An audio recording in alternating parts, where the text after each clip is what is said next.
Hello everyone.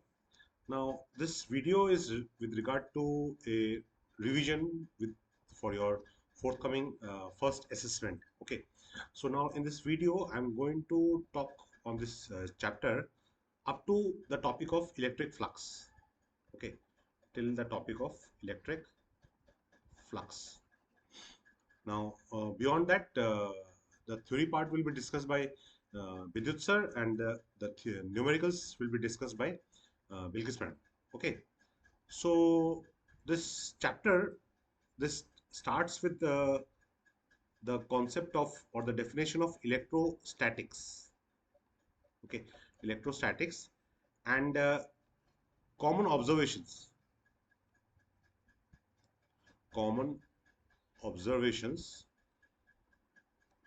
with regard to this electrostatics. That is when a paper plastic scale is rubbed and it is brought near the paper bits. Okay. Now, similarly, suppose dissimilar, whenever dissimilar materials they are rubbed, okay, then some static charges are produced. Okay, so that is one way of producing charges, and all those things comes under the field of study of electrostatics. Okay, so basically, what is electrostatics? See, this word, it is a combination of two terms, electro and statics. Okay, now electro, this doesn't means electron, but it means charge.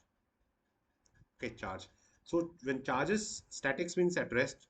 So when charge or charges are at rest, they will produce a field. Okay, they will produce a field. This field will exert a force. This field will also give rise to a potential. Okay, wherever there is a potential, there is a potential energy. Okay, so all those things we are going to study under the purview of this topic, electrostatics. So electrostatics is the branch of study which deals with the concept of field, force, potential energy arising due to charges at rest. At rest. Okay. Acha. Now this is the meaning of this term electrostatics. Okay. Now we have now encountered a term here, charge. Okay. Now this term charge is similar to the term mass we studied in class 11. Both of them are intrinsic property of a matter. Okay, both are both are scalar quantities. Scalar quantities. Okay, both are scalar quantities, and a both are associated with field. Both are associated with field. See, mass is associated with gravitational field. Gravitational field, and charge, it is associated with electric field. Okay, so these are some similarities between mass and charge. Now there are certain dissimilarities also, like see, mass, this mass, it is always positive. Always positive. Okay, whereas a charge, a charge, it can have a positive sign. Okay, and it can have a negative sign also. Okay, so charge can be positive or negative. Okay, but mass is always positive. Okay, so this is one dissimilarity. There are another dissimilarity also, like see this what I'm discussing now based on the concept that you have studied the entire chapter. Okay, because this quantization of charge part, this comes at a later schedule. Okay, but here itself I'm going to discuss the difference, because mass is not quantized. Okay, mass of a body is not quantized. Mass is not quantized. Means, see, you can have a body of mass 2.3 kg. You can have a body of mass 2.33 kg. Okay, you can have a body of mass 2.00012 kg. You can have a body of any mass. Okay, but just the condition is it has to be positive. It has to be a positive quantity. Okay, but we know that charge is quantized. Okay, charge on a body is always in the integral multiple of elementary electronic charge. Okay, so unlike charge, mass is not quantized. Okay, so these are few this is few difference between mass and charge. Okay, so if they ask you what is compare mass and charge, compare mass and charge, so you have to discuss all these things. Okay, Acha. Now proceeding further, this is from NCERT page number 2. Like, see this charges, why they were named as positive charge and negative charge. Okay, now basically they were named as positive and negative by Benjamin Franklin. Benjamin Franklin. So this name can be asked, like, who named the charges as positive and negative? Okay, or who assigned the polarity of charges? Okay, now this is called polarity of charges. Polarity of charges. Okay, now why they were named as positive and negative? See, suppose you have a material A and another material B. Okay, now if they are rubbed, okay, now when they are rubbed, what happens? One of the material will gain electron, the other material will lose electron. So suppose electrons are getting transferred from A to B. Electrons are getting transferred from A to B. Okay, now the convention is we assign charge of electron as minus 1.6 into 10 power minus 19 coulomb. Okay, this is the convention, that it has a negative sign. So that means now B is having some excess of electrons. Okay, now suppose two electrons are transferred to B. So it is having two excess electrons, so minus 2e charge. Okay, so it will, but A has lost electrons, so it will be having deficiency of electrons, so it will be plus 2e. Okay, now why I'm calling it plus 2e and minus 2e?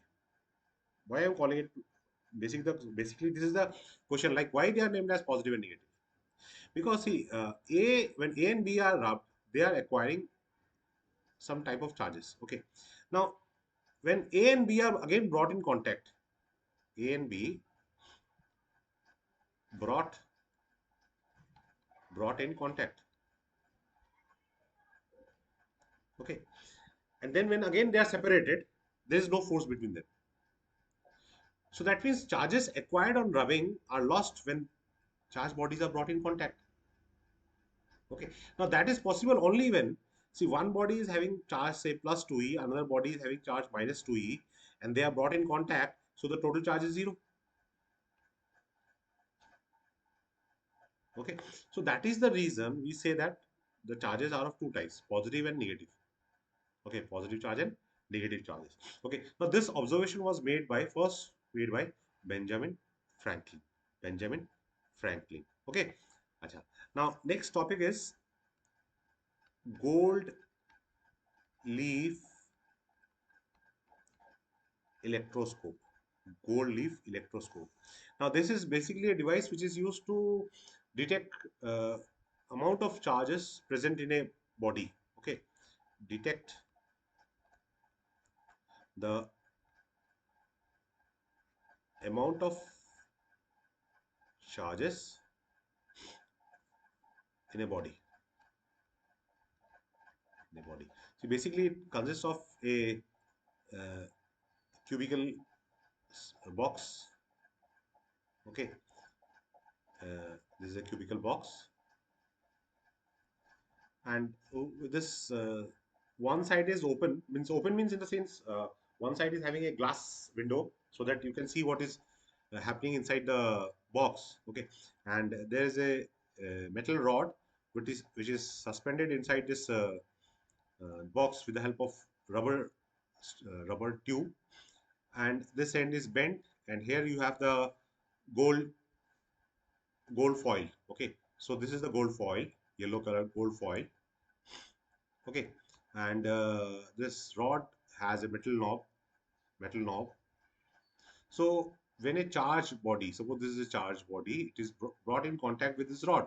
Suppose this is having negative charge. So these negative charges will go to the rod and then it will be distributed in the gold foil. So because of this, two sides are having same nature of charges. The two sides, they repel, they move further.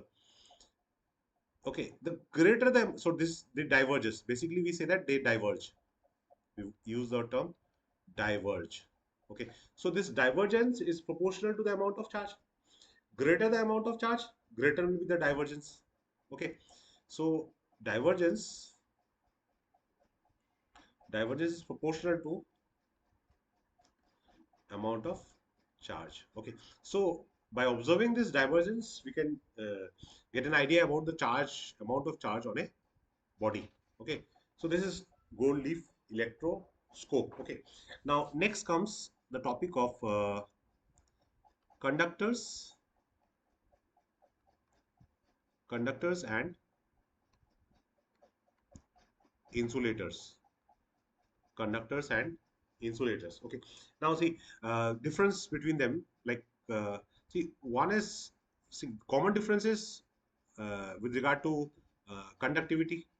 This anybody, a class 10 student can write that conductors, they are good conductors of electricity. Insulators, they are not good conductors of electricity. Okay, now with why this is happening, because conductors have free electrons, conductors have free electrons, free electrons. Okay, and insulators don't have free electrons. Okay, the conductivity, which can conduct, conductors, conductors can conduct. Okay, electricity. Now this is, these two are some common points which anybody can write, but which you also have to write. It's not that I'm not saying that you don't have to write these two things. These are quite common points. Okay, additionally, what we have to write is, like, if you have a conductor, suppose this is a conductor. Okay, and then you have an insulator. Suppose this is an insulator. Okay, now if a charge body is brought in contact with a conductor, suppose this is having negative charges, charge body with the negative charges, then the negative charges will be distributed throughout the surface of the conductor, throughout the surface of the conductor. Okay, but if same body, same charge, negative charge body is brought in contact with the insulator, the charge, this is brought in contact with the insulator, so at the point of contact, the insulator will acquire a negative charge, and this charge will not be distributed throughout the surface. It will stay only at the point of contact. Okay, so this is the third major difference between conductor and insulator, conductor and insulator. Okay, now next topic is uh, electrostatic induction. Electrostatic induction. Okay, see, with regard to this methods of charging, methods of, okay, this thing might not be visible because of me, I am responsible. Let me write it here. Methods of charging. Methods of charging. See, one method is, this chapter started with this method of charging, that is friction. Okay. Then we studied about charging by contact. This is the third method, that is induction. That is induction. Okay. So if in exam it is asked, like, what are the three methods of charging? So you write by friction, by contact, by induction. Okay. Now what is this induction? So this is, suppose, neutral body. Neutral body means it is having equal number of protons and electrons. Now, a charged body is brought in its vicinity. Suppose this is a negatively charged body, a rod having negative charges. So electrons on this side, this electrons at this side, they will be repelled by this negative charges, correct? So they will move to the other side. Okay, so they will move to this side, and since they have left their position, this side is having deficiency of electrons, so there will be positive charges. Okay. Now again, you see, if you see this body, the total charge is still zero because it is having equal number of positive and negative charges at the two sides. But there is a redistribution of charges. One side is having positive charge, other side is having negative charges. So this redistribution of charges is called electrostatic induction. So this redistribution of charges on an uncharged body, when a charged body is brought to its vicinity, is called electrostatic induction. Okay, but one thing you need to understand, that this body, initially the total charge was zero. Again here, after redistribution of charges, also the charges is zero. So that means charges, we are not creating charges, we are just redistributing the charges. So this follows from principle of conservation of charge. Okay, so this follows principle of conservation of charge. That is, charge cannot be created, cannot be destroyed, but can be transferred from one body to another body. Okay. Acha.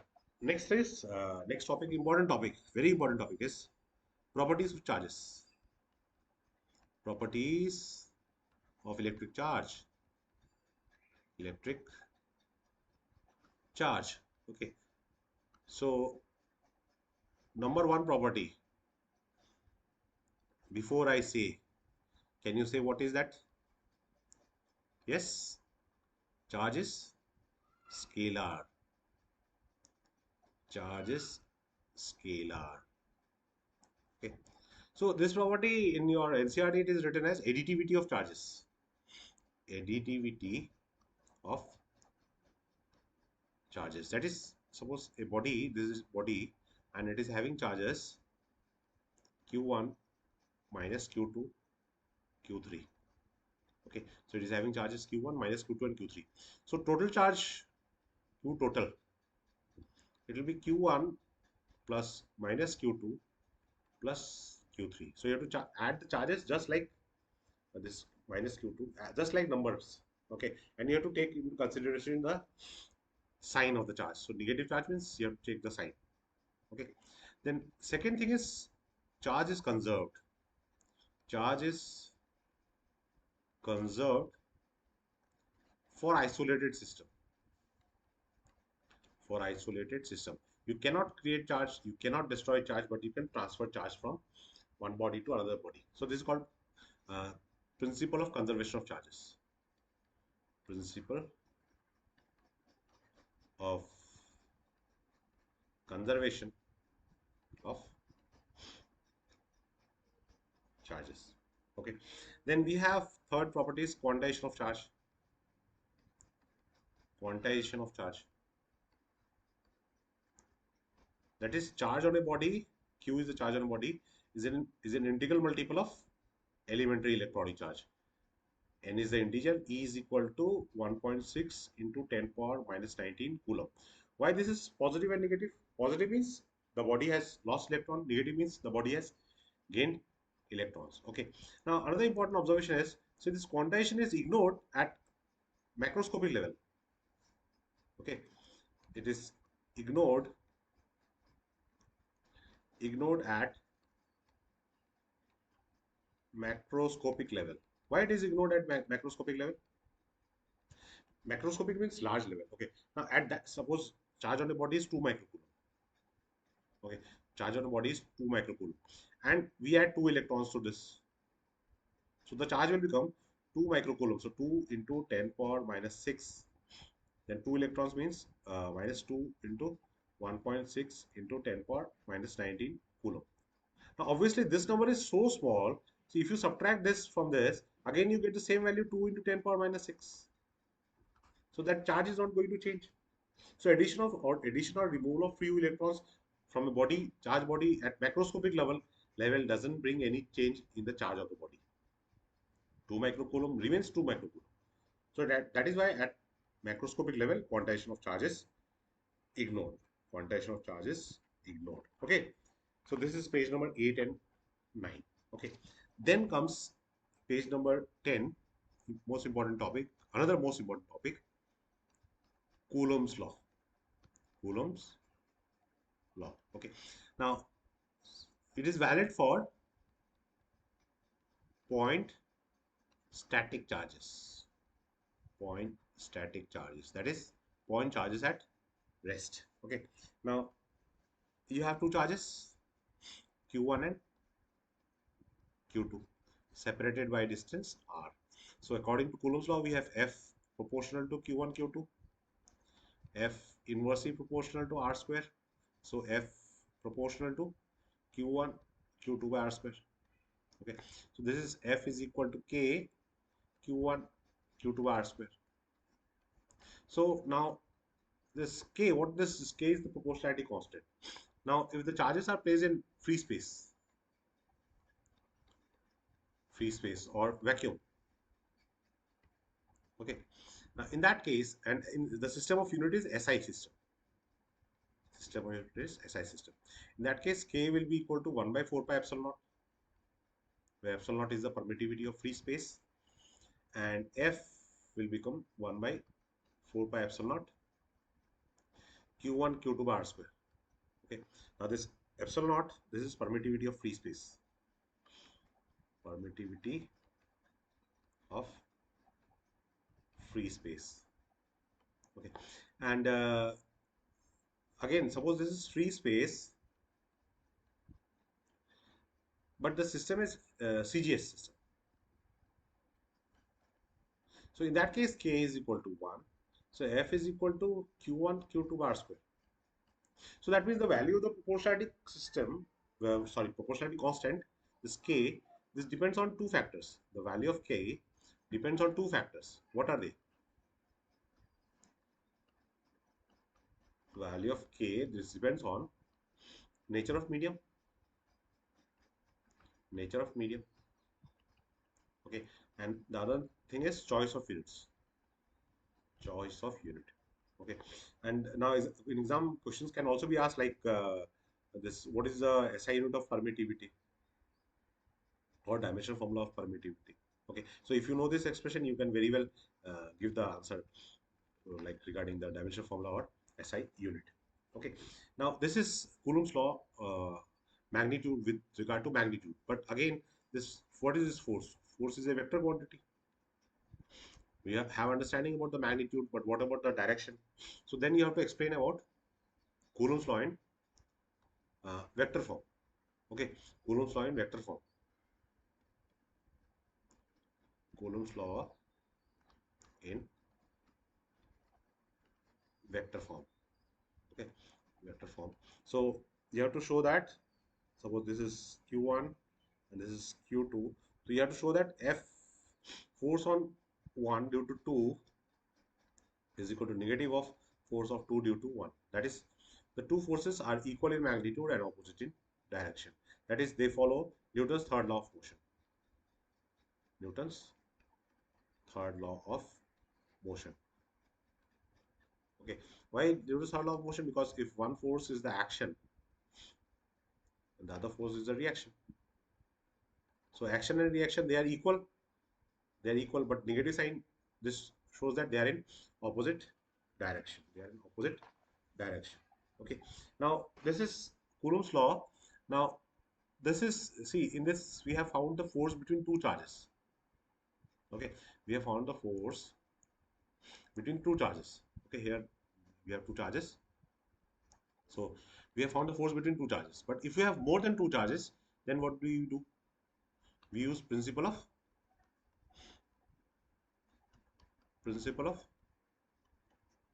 superposition of forces. Principle of superposition of forces. Okay, so here if you have multiple charges, like suppose your triangle, this is charge Q1, this is Q2, this is Q3. Okay, and you have to find the force on Q1 due to Q2 and Q3. All the charges are positive. So first what you do, you find force on Q1 due to Q2, so that will be obviously in this direction. So this is F12. Similarly, you find force on Q1 due to Q3, so that will be in this direction. So that is F13. Now if this angle is theta, F1, F13 and F12 is known. So F net will be equal to F13 plus F12, and magnitude of this force, it will be square root of F13 square plus F12 square plus 2 times F13 F12 cos theta. Okay, so this is principle of superposition of forces, where we have more than two charges, and force is required on one particular charge. Okay. Acha. Next, coming to page number 18. Okay, page number 18, you have the term electric field. Electric field. So basically here they have defined the electric field due to a point charge. Point charge. Okay, so for a point charge Q, suppose here we have a test charge Q naught separated by distance R. So force on this charge, test charge will be in this direction. Now what is this test charge? Test charge is a positive charge of small magnitude. So force will be in this direction. Repel, they will repel because both are positive. So force, magnitude of the force will be 1 by 4 pi epsilon naught q naught by r square. So this is the force. This is the force. Okay. And how do you define electric field? Electric field is defined as force per unit test charge. Okay. But test charge is small charge, so we write limit q naught tends to 0. Okay. Q naught tends to 0. So from this we can write the expression for magnitude of the electric field as E is equal to 1 by 4 pi epsilon naught Q by R square. Q by R square. Okay. So this is the expression for the electric field. Okay. Now similar to that force between multiple charges, we can also find the electric field due to multiple charges. Okay. Electric field due to multiple charges. Electric field due to multiple charges. Like again, say, suppose this is charge Q1, this is charge Q2, and you have to find the electric field at this position. So this is distance A, this is also A, equilateral triangle suppose. Then electric field due to Q1, it will be in this direction, away from the positive charge. Electric field due to a positive charge is always directed away from the charge. This is also positive, so again electric field is directed in this direction, E2. Okay, so suppose this angle is theta, so this angle will also be theta. So now we can find the resultant electric field at this point. E will be equal to E1 plus E2. Okay, so this is how you can find the electric field due to multiple charges. Electric field due to multiple charges. Okay, then we have the topic of electric field lines. Electric field lines. Okay, so we have a positive charge. So the electric field lines, they are directed away from the charge. They are directed away from the charge. Okay, they are directed away from the charge. So how do you find this direction? By placing a test charge. By placing a test charge. Okay, so for a positive charge, the electric field lines are directed away from the charge. Similarly, for a negative charge, they are directed towards. They are directed towards. Okay, now if you have a system of two charges, if you have a system of two charges, suppose you have a positive charge and you have a negative charge, then the lines of force will be directed from positive charge to negative charge, from positive charge to negative charge. Okay, so this is how you, and suppose these lines are going in this direction, here they're coming like this. So this is for a dipole. Okay, this is for a dipole. So you may be asked to draw the electric field lines for various charge distributions. Okay, you may also be asked to write the properties of electric field lines as stated in page number 25 in your NCERT. Okay, the two properties you can write directly from the diagram. Like for positive charge, they are directed away. For negative charge, they are directed towards. Okay, and then another important feature is, see, electric field lines. If you draw a tangent at any point, if you draw a tangent at this point, this tangent will give you the direction of electric field intensity at this point.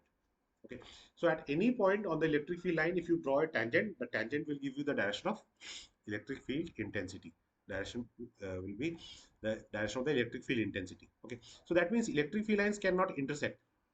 Okay, if the electric field line intersect, then at the point of intersection, you will have two tangents. You will have two tangents. Okay, showing two different directions of electric field intensity at the same location.